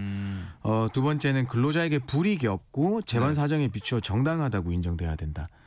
이럴 때 예외적으로 포괄임금제를 인정하고 있긴 합니다. 포괄임금제. 네. 그러면 아까 말씀하신 고정 OT 제도 이거는 어떤가요? 이것도 판례로 인정된 건가요? 그렇죠. 왜냐하면 우리는 판례는 이제 연장 근로에 관한 합의가 연장 근로를 할 때마다 그때 할 필요는 없다. 그러니까 근로계약서에 포괄적으로 미리 사전에 약정하는 게 중요하다는 데서 이제 출발을 하게 됩니다. 예. 그러니까 그 월급을 정하고 기본급과 고정 연장과 고정 휴일 수당으로 나뉘게 되는 거죠. 그렇기 때문에 이 그 사무직 같은 직종들에서는 근로시간 산정이 어렵다고 바로 말하기는 어렵잖아요. 그러니까 근로시간 산정은 되는데 어떤 그 추가 연장이나 그런 것들을 가정할 수 있다라는 이제 논리에 달하게 됩니다. 네. 그랬으니까 있을지도 없을지도 모르는 이제 연장 근로 시간을 추가하는 방식으로 해서 연장 근로 수당을 포괄해 놓는 거죠. 네, 그런 방식으로 운영되고 있습니다. 현실에서 많은 기업들이 이 제도를 쓰고 있다고 들었어요. 네, 진짜로 그런가요? 맞습니다. 우리 이제 연봉제라고 하면 서구에서는 이제 직무하고 연관되어서 이 직무급이나 직능급 이런 얘기들을 많이 하게 되는데요. 예. 사실 우리나라는 이제 법정 제수당이 포함한 그냥 연봉은 연단위 급여에 불과하다. 그다음에 이 연단위 급여를 나누기 12한 게 월급이고 이 월급에는 모든 법정 수당이 포함되어 있다. 그걸 나누기 위해서 기본급에 우리 40시간 하면 209시간과 나머지 가지고 연장과 휴일 심지어 연차 수당까지 시간화해서 배분하게 되는 구조를 가지고 있거든요. 네. 그런데도 이제 이거에 허용되는 이유는 뭐냐면 아까 근로시간 계산이 어려운 경우가 인정된다. 그다음에 재반 사정에 비춰서 근로자의 불이익이 없다고 하는 판례도 있지만 중요한 예전 판례는 이 계산의 편의성 을 위해서도 활용 가능하다라는 판례가 있기 때문에 네. 지금까지 유효하게 동의를 받아서 운영되어 오고 있습니다. 그런데 뭐 최근 들어서 더더욱 이 네. 포괄임금제 폐지해야 한다 이런 목소리가 커지고 있는데 네. 뭐 어떤 근거를 배경으로 하는 걸까요? 사실 이제 이 포괄임금제는 아까 말씀드린 진성 포괄임금제 같은 경우에는 근로시간 산정이 어렵다는 이유만으로 그냥 그 월급이 모든 법정 제수당을 포함하는 것처럼 이야기하고 있습니다. 예. 그러니까 사실상 공짜 야근을 부추기는 원인이 된다는 비판을 받고 오고 있거든요. 네. 그렇진 뭐 진성 포괄임금제도 그렇지만 이제 아까 말씀드린 고정 OT제에서 이 고정 OT만 포함시켜 놓으면 되는데 이 우리가 40시간 외에 일주일에 12시간 정도 더 할 수 있다는 그 할지 모를지 모르는 그 가정된 연장 시간도 네. 포괄해 놓게 되는 거거든요. 예. 그렇기 때문에 이 연장 수당은 이미 급여에 다 포함되어 있다는 계약서를 작성하게 되고 근로자들이 추가 근무를 해도 별도의 야근 수당이 없게 만드는 이 구조적 문제를 발생시키고 있습니다. 예. 그래서 이런 문제들이 계속 보고되고 있었고요. 이제 대선 공약까지 등장해서 개정안이 입법 발의되기 시작했거든요.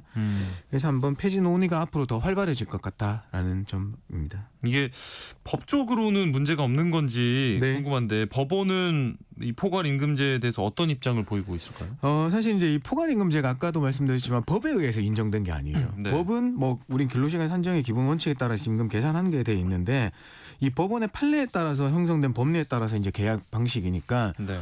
이 포괄임금제에 있는 동의만 있다고 하면 모든 걸 유효하게 봐주는 형태로 바뀌고 있습니다. 예. 근데 이제 최근 대법원 판례에서는 그 유효성을 예전에는 넓게 봤다고 하면 지금은 조금 엄격하게 판단하고 있는 수준으로 바뀐 것 같습니다. 네. 사실 이제 가장 중요한 기준으로 바뀐 게 이제 근로시간 산정이 객관적으로 어려운 경우에만 가능하다라는 판례가 나오기 시작했습니다. 법원에서 얘기하는 네. 이 근로시간 산정이 어려운 경우라고 하는 거는 구체적으로 어떤 상황을 말할까요? 사실 이제 외근이 많은 영업직이나 뭐 사업장 밖에서 일하는 경우를 근로시간 산정이 어렵다고 보기도 했습니다. 물론 이제 간주 근로시간제를 채택하기도 하지만 그런 것보다는 그냥 이 임금제로 통해서 이제 예. 그 리스크를 예방했는데요. 최근 판례에서는 이제 근로자의 출퇴근 시간과 근무 장소가 정해 있고 업무 일과가 비교적 명확한 경우라면 근로시간 산정이 어렵지 않다라고 판단하고 있습니다. 예. 아까 말씀드린 우리가 아까 그 계산의 편의성이라는 포괄임금제 도입의 유효성이 있다고 말씀드렸는데 네. 사실 이제는 단순한 계산의 편의성으로는 포괄임금이 이제 정당화되기 어려워졌다라는 점입니다. 그래서 만약 근로시간 이제 산정이 가능한데도 포괄임금제 적용했다가 분쟁이 생기면 네. 법원에서는 그 계약이 무효이고 남은 차액을 지급해야 된다는 판단이 나오고 있는 겁니다. 그러면 이 제도가 폐지된다면 기업 입장에서는 좀 부담일 수 있을 것도 같은데. 네, 맞습니다. 이 두 가지 부담이 생길 것 같더라고요. 사실 예. 이제 첫 번째는 이제 인건비 부담이 증가하겠죠. 네. 기존에는 이제 고정 초과 근무 수당을 폐지하는 대신에 기본급을 올리거나 수당을 새로 지급하게 되는 경우가 있을 수 있습니다. 네. 그러면 이제 연장 근로 수당의 퇴직분뿐만 아니라 다른 법정 수당까지 함께 올라가는 구조를 되기 때문에 인건비 부담이 커질 수 있습니다. 두 번째는 이제 관리 리스크일 수도 있습니다. 그러니까 우리가 포괄임금제니까 거기에 이제 편성된 고정 초과 근무 수당이나 야간 뭐 휴일 수당을 지급하지 않고 기본급만 그대로 두겠다고 하면 네. 근로자들은 사실 실질 임금이 삭감됐다고 느끼는 게 당연한 거거든요. 네. 그렇기 때문에 불만이 커지게 되고 이직률이 높아질 수 있습니다. 그래서 포괄임금제 폐지는 단순히 기본급만 남겨놓는다, 임금 항목 하나만 단순화시킨다는 이런 문제가 아니고요. 예. 기업이 가지고 있는 우리 인재관리 전략 전반에 영향을 미칠 수 있다라고 말씀드릴 수 있겠습니다. 뭐 반대로 근로자 입장에서는 이렇게 포괄임금제가 폐지된다고 하면 뭐 어떤 장점이 있을까요? 사실 우리는 이제 근로자들은 포괄임금제로 쫓겨놓긴 했지만 그 합계 금액이 우리의 월급이다라는 인식이 강합니다. 그래서 이제 그 합계 금액으로 기본급이 책정된다고 하면 앞으로 실제 연장 근로에 대한 수당을 별도로 지급받을 수 있습니다. 그러니까 실질 임금은 상승되고 이 상승된 임금은 퇴직금에 반영되기 때문에 퇴직금도 올라갈 수 있게 됩니다. 예. 네, 그래서 요 이점이 되겠습니다. 실제 현장에서 그러면은 이 포괄 임금제 관련해서 분쟁이 좀 자주 발생을 하나요? 네, 맞습니다. 우선은 지금 현장에서는 포괄 임금제 동의가 있으면 거기에 이제 포함되어 있는 시간만큼의 수당은 인정해 주고 있습니다. 노동부에서는요. 근데 이것 말고 진짜 정말 연장 근로를 많이 하시는 분 같은 경우에는 급여에 포함된 시간 외에 초과 근로한 시간에 대해서는 청구할 수 있거든요. 네. 그러니까 이 청구하는 분쟁이 많아지고 있습니다. 그래서 급여는 그 회사 같은 경우에는 아니 포괄임금제에서 다 지급이 됐는데 더 지급할 때 없다라는 입장인 반면에 근로자는 초과하는 시간에 대해서 당연히 수당받을 수 있는 권리가 있는 거고 예, 거기에 대해서 이제 분쟁이 발생하게 되는 거죠. 일단 뭐 아직까지는 얘기만 나오고 제도가 폐지되지 않았으니까 네. 근로자가 스스로 이런 뭐 소위 말하는 공짜 야근을 피하려면 어떻게 해야 될까요? 사실 이제 공짜라는 걸 지원하려면 이게 제가 수당으로 받아야 되는 거지 않겠습니까? 네. 그 수당으로 받기 위해서는 뭐 아이러니하지만 내 스스로 뭔가 근로시간을 입증해야 되는 문제가 남아 있습니다. 증명해야 되는군요. 네, 그래서 이제 이 근로시간 기록이 핵심인데요. 이제 원래는 법적으로는 이제 우리 회사 사업주가 임금대장에 근로시간을 기록해야 될 의무를 규정하고 있습니다. 네, 그런데 이제 거기에서 이제 근로시간 기록하고 있지만 대부분 급여대장을 그냥 기록 없이 하더라도 노동부에서 별도로 브레이크를 걸지는 않거든요. 제재를 하고 있지 않아서 근로자 개인이 직접 근로시간을 이제 기록을 통해서 청구하는 방식을 취할 수밖에 없습니다. 실제로 보면 이제 근로자가 직접 쓴 자필 메모도 증거로 인정 사례가 증거로 인정 채택된 사례가 있긴 하거든요. 자필 메모도. 네, 근데 사실 이거는 거의 극단적인 경우에 해당될 수 있고요. 이제 제가 말씀드릴 수 있는 거는 그 야근을 하면서 했던 업무 내용들과 시간을 함께 기록해 두시기를 권유드리겠습니다. 이게 사실 말씀대로라면 사업주가 임금대장의 근로시간을 이렇게 기록하도록 법에 규정이 돼 있으니까 뭐 처벌을 통해서라도 회사가 이렇게 정확히 기록하도록 할 수 있는 부분 아닌가요? 물론 그래야 되겠죠. 근데 이 그 근로시간을 기록하게 돼 있는 게 실제 근로시간을 의미하는 건지 아니면 사전에 일하기로 약속한 그러니까 소정 근로시간을 기록하면 되는 건지 불분명하고 있습니다. 그래서 우리가 거의 주 40시간 하시는 분들은 고정적으로 그것만 한다고 하면 209시간이고요. 그 급여대장에 그걸 기재하도록 돼 있으니까 209만 기재하도록 하고 있는 수준이거든요. 그래서 소정 근로시간만 기재하는 수준에 그치고 있으니까 그런 거고 그다음에 출퇴근 기록 자체를 의무화하고 있는 법 규정이 없다는 겁니다. 그래서 사실 노동부에서는 초과 근무 관련 분쟁이 있을 때만 회사의 출퇴근 기록을 뭐 제출하라고 하지만 거기에 대한 법적 강제성도 또 찾아보기 어렵기 때문에 자료 제출 거부하더라도 별달리 제재하지 못한다라는 겁니다. 뭐 결국에는 이런 이 근로시간의 관리 그 투명성이 핵심일 것 같은데 우리 기업과 근로자가 좀 상생할 수 있는 방안 어떤 게 있을까요? 사실 이 근로시간 분쟁의 핵심은 뭐냐면 근로자들은 일은 많이 하고 급여는 적게 받았다는 겁니다. 그러니까 일을 많이 한다는 거죠. 그러니까 이 근로시간을 유연화시켜주면 어떨까라는 생각을 하게 됩니다. 유연근무제를 통해서 우리 근로시간을 유연하게 관리하면서 그러면은 근로시간을 정확하게 기록하는 시스템도 도입을 해야 되는 거거든요. 그래서 우리가 출퇴근 시간 자유롭게 할 수 있는 시차 출퇴근제나 뭐 재택근무의 경우에도 시간 관리를 통해서 근로자는 시간의 자율성을 확보하고 기업은 추가임금 부담이라는 걸 좀 상쇄시키는 돌발상에 대비할 수 있지 않을까 싶습니다. 네. 직장인을 위한 라디오 생존백서 오늘은 포괄임금제에 대해서 이야기 나눠보고 있습니다. 관련해서 궁금증 있으신 거나 또 상담이 필요하신 분들 계속해서 문자 보내주시기 바랍니다. 김효신 노무사와 함께 상담해 드리겠습니다. 자, 그럼 여기서 정은지의 하늘바라기 함께 듣고요. 문자 상담으로 이어가겠습니다.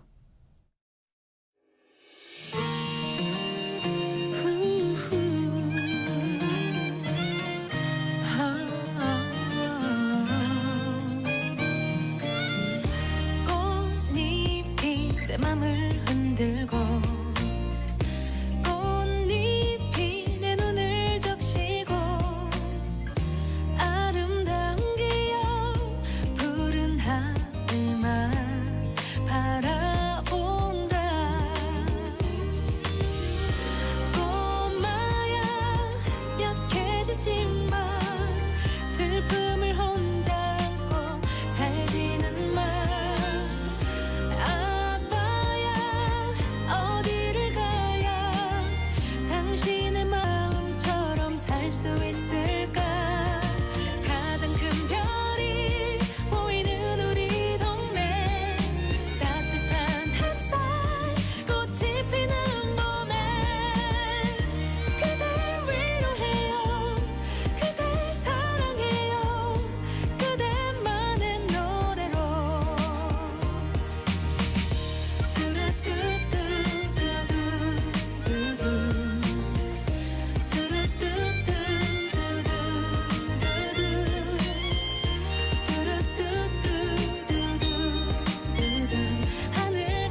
오기만 오기만 기다린 그때가 자꾸만 떠올라 가장 큰 별이 보이는 이 동네 따뜻한 햇살 꽃이 피는 봄에 그댈 위로해요 그댈 사랑해요 그대만의 노래로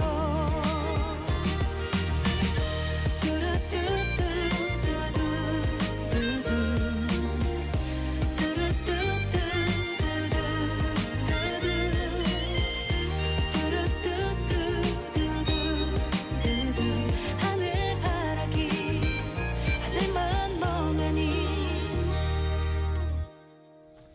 정은지의 하늘바라기 함께 듣고 왔습니다.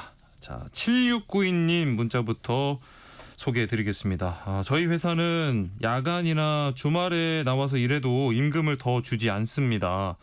연차도 의미가 없어서 지금 12년 회사 생활하고 있지만 연차가 항상 10개 이상은 남습니다. 이런 거 문제가 되지 않는 건가요? 네, 뭐 수당으로 지급받지 못하셨다면 근로기준법 위반 문제가 있습니다. 네. 뭐 야간이나 주말 포괄임금에 포괄되지 못한다고 하면 그 수당은 당연히 뭐 추가 근무 수당을 받으셔야 되는 거고요. 예. 그다음에 연차를 못 쓴 거는 1년 동안 사용하지 못하고 남은 건 그 우리 수당으로 환가된다고 보상을 얘기하거든요. 받아야죠. 예, 미사용 네. 수당으로 보상을 받아야 되는데 네. 못 받고 계시는 것 같아요. 그래서 말씀드릴 수 있는 거는 임금 채권의 소멸시효는 3년이다. 아, 3년 안에 청구하지 못하면 이제 소멸된다라는 점입니다. 어디에 얘기를 좀 해야 될까요? 사실 이제 이거는 뭐 회사에 얘기해서도 잘 안 될 것 같고요. 네. 그 예전에는 이제 노동부에 익명신고란이 있어서 좀 활용 가능했는데요. 네. 지금은 또 사라진 것 같더라고요. 아이고. 네. 그래서 뭐 신고하라는 말씀은 드릴 수는 있지만 회사 생활하면서 이게 쉽진 않은 문제는 맞습니다. 그러니까요. 네. 자, 7320님. 포괄임금제 하는 회사는 가면 안 된다라는 말이 있을 정도로 근로자에게 불리한 제도라고 들었습니다. 포괄임금제인지 아닌지 어떤 방식으로 확인을 할 수 있는지, 이게 뭐 면접에서 연봉이 얼마다 이렇게 제시를 하면 그게 포괄임금제일 회사인 건가요? 하셨거든요. 아니에요. 사실 우리가 면접을 볼 때는 그때가 우리 그 구직자가 알 수 있는 정보는 연봉 얼마다까지만 알고 있어요. 네. 근데 이 포괄임금제를 언제 알 수 있냐고 하면 이 근로계약을 체결할 때입니다. 그러니까 근로계약서에 이 연봉을 나누기 12한 금액 월급이 얼마이고 이 월급은 기본급, 포괄 연장, 포괄율 이렇게 구성되어 있다는 표를 그제서야 볼 수 있거든요. 네, 네. 그래서 그 자리에서 사실 계약을 안 하고 다시 다른 일자리를 구한다는 건 사실상 그렇죠. 불가능하게 되죠. 그래서 이 포괄임금제에 이제 서명을 할 수밖에 없는 그런 사정들이 펼쳐지고 있습니다. 그래서 채용 공정화에 관한 법률이 있습니다. 네. 거기는 이제 30인 이상 사업장에서 이제 적용되어 있긴 하지만 거기서 이제 근로계약 체결이나 그때 공고를 할 때 공고에 그 우리 임금의 형태에 대해서 좀 공지를 하면 어떨까 싶습니다. 네. 자, 8355님, 계약직으로 최저시급을 받으면서 장애 돌봄 일을 하고 있는데 이 포괄임금제도도 이 최저시급이 적용이 되나요? 하셨거든요. 당연하죠. 뭐 임금제 어떤 임금제이든 간에 우리나라는 그 최저임금은 무조건 지켜야 되는 강행 법규입니다. 예. 그래서 포괄임금제도 최저시급 적용돼서 최저시급 이상으로 아마 다 설계가 됩니다. 네. 5944님, 포괄임금제 시행은 근로자 동의를 얻어서 시행해야 하는 거죠? 만약에 그렇지 않는다면 근로계약 위반 아닌가요? 네, 맞습니다. 근로계약 계약 위반이죠. 계약 위반이라고 하면 법 위반이 됩니다. 네. 그 근로자의 동의 없는 포괄임금제는 그냥 기본급여만 책정되는 거고 그 기본급여를 가지고 통상시급을 산출해서 다른 추가근무 수당을 지급해야 되는 것이거든요. 네. 그러니까 분명하게 계약서에 쓰여 있는 걸 확인하셔야 되고요. 맞습니다. 자, 이분들 가운데 7692님, 7320님, 8355님 모바일 햄버거 쿠폰 바로 보내드리고요. 추첨을 통해서 더 드릴 테니까요. 방송 끝나고 세모정 홈페이지 확인하시기 바랍니다. 직장인을 위한 라디오 생존백서 여기서 마무리합니다. 소나무 노동법률사무소 김효신 노무사와 함께했습니다. 고맙습니다. 감사합니다.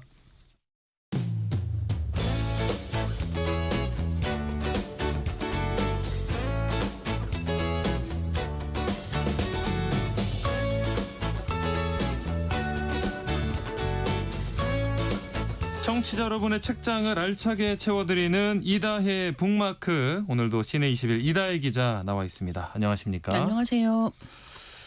요즘 이렇게 SNS 보니까 뭐 벽돌책이라는 말 자주 등장을 하고 진짜 실제로 벽돌 모양으로 만든 그 표지를 만든 책도 있더라고요. 네. 오늘 주제 벽돌책인데 벽돌책이 뭔가요?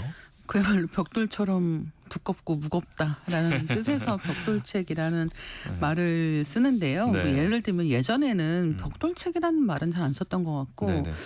뭐 배구 자도 된다. 그렇죠, 이런 그렇죠. 식으로 뭐 사전 같은 맞아요. 두께의 책들을 얘기를 많이 했죠. 요즘에는 네. 사실은 이렇게 종이 사전 잘 안 쓰니까 사전 같다라고 얘기를 하면 잘 모르는 것 같고 예. 벽돌책이라고 해서 벽돌처럼 정말 묵직하다라는 뜻으로 이런 표현을 쓰고 있습니다. 네. 제가 찾아봤어요. 벽돌이 그래서 얼마나 되나 무게가. 네네. 벽돌 뭐 모양은 다들 아실 것 같고. 그렇죠. 한 생각보다 무겁던데. 예, 맞아요. 네. 이게 6kg에서 8kg 정도래요. 벽돌 한 개가. 그래서 실제로 제가 이 벽돌책이라고 불리는 책들의 무게를 다 찾아봤거든요. 네. 네. 근데 한 2kg 정도인 그래요? 경우가 많다. 그래서 정말 벽돌은 벽돌이었고 책은 책이었다라는 것입니다만 이 벽돌책이라고 하는 책들을 보시면 벽돌보다 크기는 커요. 오히려. 네, 그러니까 그래서 실제로는 들고 다니면서 읽기가 어렵다라는 네. 이야기고요. 그래서 집에서 읽어야 하고 또 한 번에 읽을 수가 없는 거죠. 그렇죠. 하룻밤 샌다고 다 읽을 수 있는 분량이 아닌 거예요. 네. 그래서 어떻게 보면 요즘 책 안 읽는다 할 때는 벽돌책 같은 거 아무도 안 읽지 않아라고 생각할 수 있지만 네. 또 오히려 그렇기 때문에 책 좋아하는 사람들 사이에서는 이 벽돌책이라는 게 더 이번 여름은 한 권쯤 읽어볼까라고 생각하는 그런 대상이 되었다라고 생각하시면 될 것 같습니다. 네. 벽돌책이라고 하니까 진짜 사실 딱 봤을 때도 뭔가 무겁고 두껍고 네, 맞아요. 시작할 엄두가 잘 안 날 것도 같은데 자 일단 첫 번째로 만나볼 벽돌책 어떤 책일까요? 1144쪽이고요. 와. 1.6kg. 네, 무게까지. 네네. 그래서 제가 보통은 이런 정보를 말씀을 안 드리지만 그러니까요. 네. 이 경우에는 굉장히 중요한 것 같습니다. 예. 헬터 스켈터라는 책이고요. 네. 빈센트 부글리오시 그리고 커트 젠트리가 쓴 논픽션입니다. 예. 참고로 말씀드리면 네. 이 벽돌책이라고 하는 책들은 몇 가지 종류가 있어요. 예. 근데 일단은 돈키호테라든가 뭐 이런 고전들 중에서 분량이 많은 책들이 좀 있고요. 네네네. 뭐 안나 카렐이나 이런 책들도 사실 되게 두껍기 때문에 전쟁과 평화 이런 책들이요. 예. 근데 이제 그런 경우들도 있겠습니다만 이제 사실 제일 많은 경우는 인문 사회 과학 책입니다. 그래서 그렇죠. 그만큼 예를 들면 세계 철학사 이런 네. 경우에는 다루는 분량이 방대하지 그렇죠. 않습니까? 깊이 있고. 네. 그렇기 때문에 벽돌책이 되는 경우가 많은데 이렇게 이제 번역된 논픽션 책들 중에서 벽돌책이 꽤 많이 있고요. 헬터 스켈터가 그런 경우입니다. 1969년 8월 8일부터 1972년 1월까지 일어난 테이트 라비앙카 살인사건이라는 게 있습니다. 이게 미국에서는 너무 유명한 사건이고요. 예.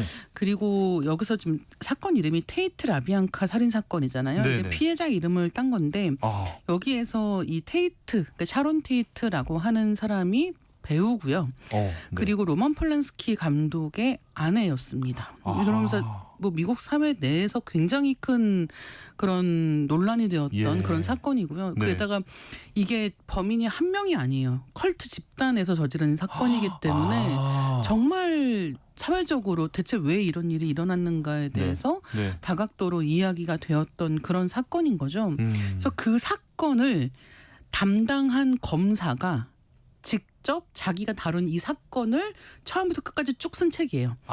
그러니까 사실은 검사가? 이 사건을 제일 잘 알 수 있는 사람이 그렇죠, 쓴 책이기도 한 거죠. 직접 검사가 자기가 다룬 사건을 이렇게 책으로 썼다고 하니까 굉장히 특이하네요. 그렇죠. 사실 네. 한국에서는 이런 문화가 없잖아요. 그렇죠. 그러니까 이를테면은 자기가 다룬 사건을 쓴다고 해도 우회적으로 쓰던가 네. 아니면 뭐 그냥 간단하게 서술하는 정도지 이렇게 1144쪽짜리 책으로 벽돌책으로. 네. 정말 처음부터 끝까지 다 쓰는 경우가 이제 한국에서는 잘 없는데 네. 이게 뭐 한국과 미국의 출판 문화의 차이이기도 한 것 같고 어쨌든 그렇습니다. 그래서 이 검사가 자기가 다룬 사건을 직접 썼는데 이 사람은 사실은 검사로 한평생 일을 하면서 굉장히 굵직굵직한 사건들에 대해서 꾸준하게 책을 써왔던 사람이기도 해요. 네. 예를 들면 뭐 빌 클린턴이라든가 조지 부시 대통령이라든가 오제이 심슨이라든가 뭐 존 F 존 F 케네디 대통령 암살 사건이라든가 이렇게 굵직굵직한 사건들에 대해서 네. 이제 이런 법 관련 일을 하는 사람으로서 다루는 책을 쭉 써왔고요. 아하. 그중에서 이 헬터 스켈터는 네.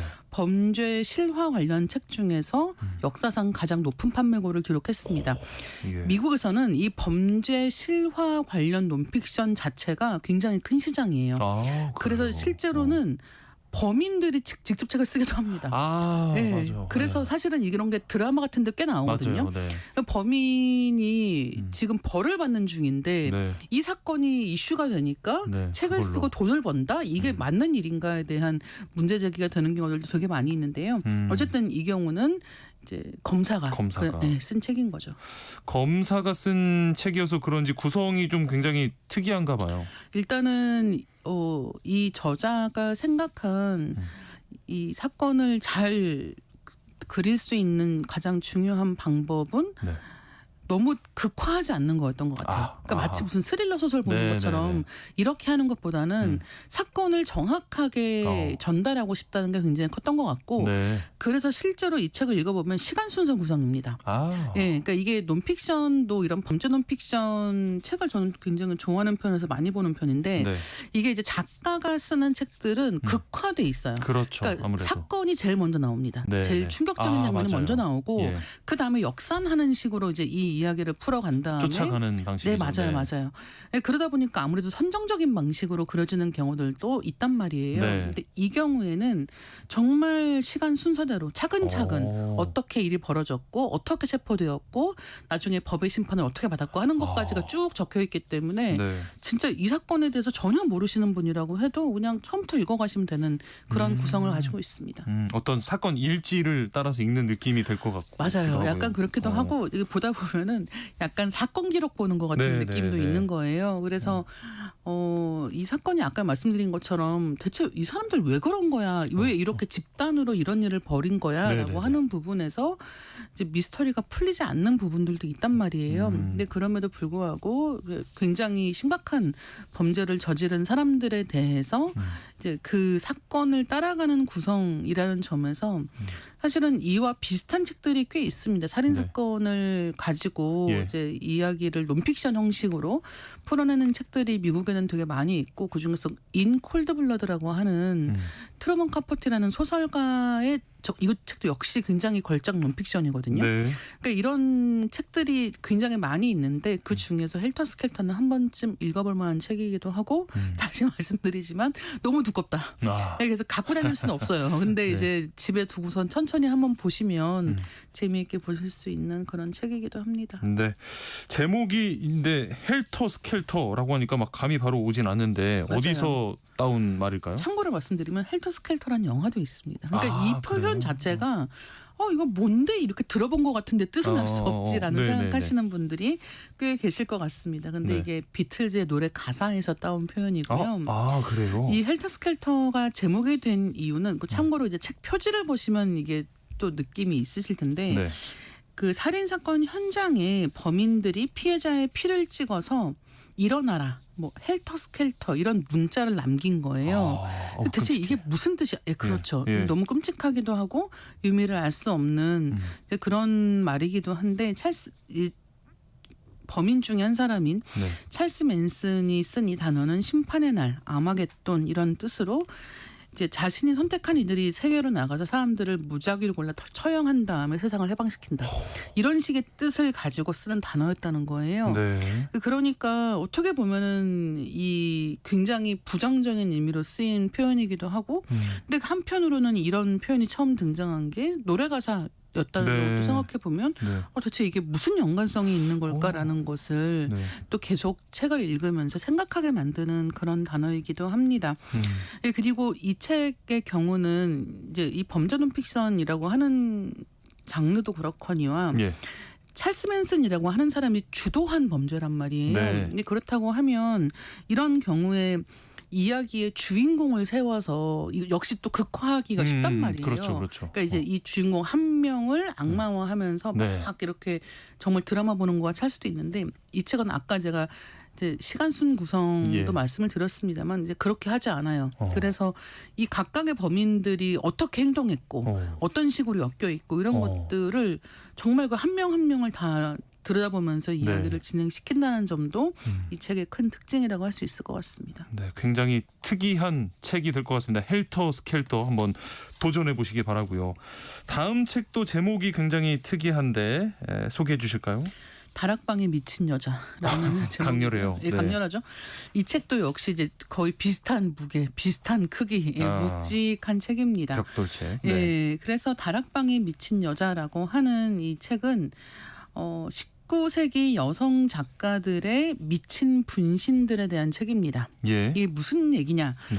이제 이 책에서 다루고 있는 작가는 뭐 오만과 편견을 쓴 제인 오스틴, 그다음에 프랑켄슈타인을 쓴 메리 셸리, 그다음에 폭풍의 언덕을 쓴 뭐 폭풍의 언덕, 그다음에 제인 에어를 쓴 브론테 자매 예. 이런 19세기 여성 작가들의 작품들을 분석하는 책이에요. 그러니까 문학 비평서입니다. 네. 그러니까 사실 앞에서 말씀드린 책처럼 이것도 이렇게 어려운 책을 심지어 이렇게 두껍게까지 한데 네. 이거를 읽어야 하나라고 생각하실 수 있는데 네. 정말 재미있는 책이고 다락방에 미친 여자라고 하는 제목부터 이제 뭔가 이거 대체 무슨 말일까 싶으실 텐데 네. 이 다락방에 미친 여자라는 표현 자체가 굉장히 상징적인 말입니다.